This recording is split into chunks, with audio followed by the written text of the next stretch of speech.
नमस्कार दोस्तों, कहानी कैफ़े में आपका स्वागत है। मैं हूं निशांत और मैं सुनाता हूं कुछ खट्टी-मीठी कहानियाँ।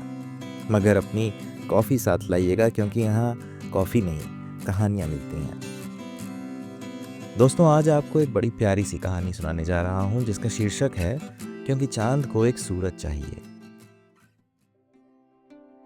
पुरानी दिल्ली की गलियों में जब सूरज ढलने लगता है, तब कुछ छतों पर चुपचाप मोहब्बत उगने लगती है।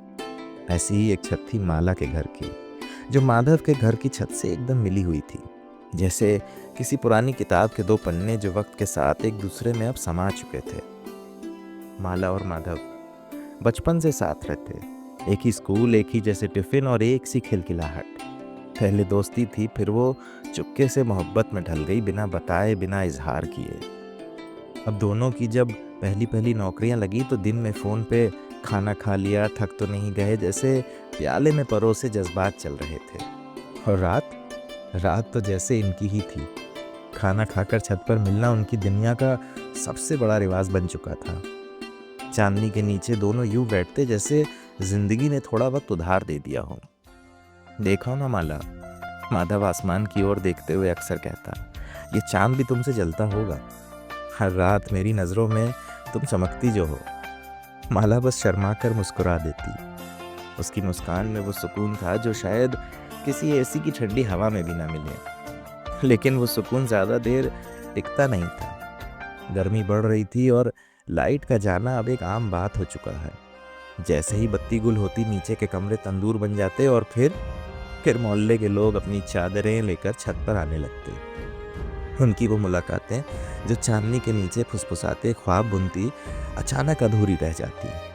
कभी कभी तो माला के पापा छत पर अचानक आ जाते। ये तो अच्छा रहता कि ऊपर आते हुए आधी नींद में बोलते, माला छत पर चादर बिछा दो, गर्मी बहुत हो रही है, वहीं सोएंगे।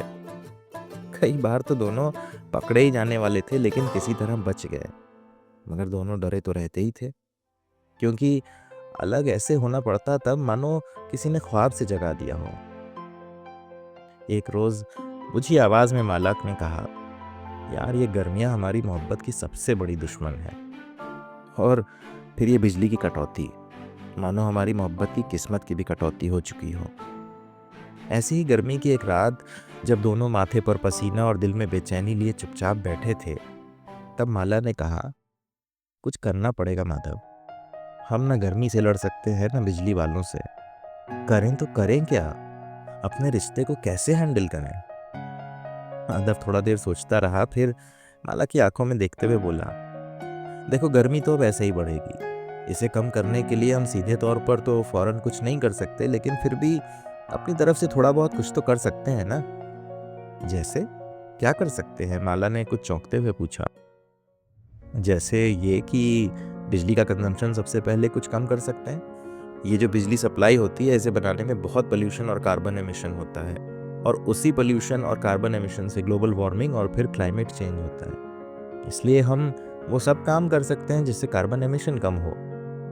उसकी बात समझते हुए माला ने हाँ में गर्दन हिलाई और फिर सवालिया नज़रों से बोली, अच्छा बिजली कटौती से कैसे निपट सकते हैं? इसके लिए क्या करें यार? माधव ने गहरी सांस लेते हुए कहा, छत पे सोलर पैनल लगवा लेते हैं। अब माला कुछ हैरान होकर बोली, अरे सोलर, लेकिन वो तो बहुत महंगा होता है ना।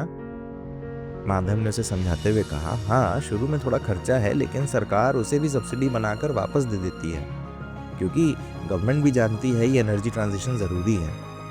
लेकिन ये सोचो, एक बार छत पर सोलर लग गया, फिर ना कटौती का टेंशन, ना जनरेटर का शोर, ना हमारी मुलाकातों में कोई खलल। फिर कुछ सोच कर बोला, और अगर हमारे घर सोलर से चलेंगे तो हम सप्लाई वाली बिजली भी कम यूज़ करेंगे, और हमें देखकर बाकी लोग भी शायद इस बारे में सोचें। माला ने कुछ नहीं कहा, बस उसकी आंखों में वो चमक और होठों पर मुस्कान लौट आई जो रातों की बिजली कटौती ने छीन ली थी। लेकिन फिर कुछ सोचते हुए बोली, पर यार सीधे बोलेंगे तो घर वाले कहेंगे फालतू खर्च है। माधव ने प्यार से उसके गाल नोचते हुए कहा, अरे पागल, हम लोग धीरे धीरे अपनी तनख्वाह से कुछ बचाएंगे और अगली गर्मी तक सोलर लगवाएंगे। अपनी मोहब्बत को कल का सूरज दिखाने के लिए हम छोटी छोटी बचत और कटौती आज कर लेंगे। उस रात के बाद दोनों में मानो कुछ बदल सा गया। शायद मन की नाउम्मीदी के अंधेरों में एक उम्मीद का सूरज उगाया था। वो अब चुपचाप पैसे बचाते रहे, मोबाइल बदला नहीं, कपड़े कम खरीदे, बाहर खाना कम कर दिया, और इस सब में 1 साल बीत गया। और फिर एक दिन दोनों की छत पर धूप में झिलमिलाते सोलर पैनल लग गए। अब जब लाइट जाती है तो नीचे ना पंखे बंद होते हैं और ना ऊपर इनकी मोहब्बत का ख्वाब टूटता है।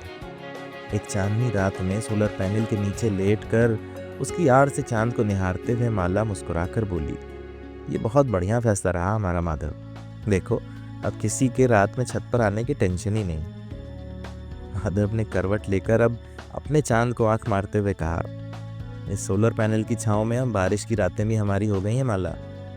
शर्माते हुए माला ने उसे देखा और कहा, लगता है मानो हमने घर की नहीं, अपने रिश्ते को एक नई एनर्जी दे दी है। माधव हंसते हुए बोला, अब समझ आया एनर्जी ट्रांजिशन का फायदा। वो रात अब उनकी बातों और खिलखिलाहटों में कहीं घुल गई। माला और माधव की छत पर अब भी वही पुरानी 2 कुर्सियां, एक तन्हा चांद और वही 2 दिल हैं। लेकिन अब उनकी मोहब्बत की दुनिया को रोशन करने एक सूरज और उगाया है, क्योंकि उस दुनिया में तन्हा चांद को एक सूरज चाहिए था।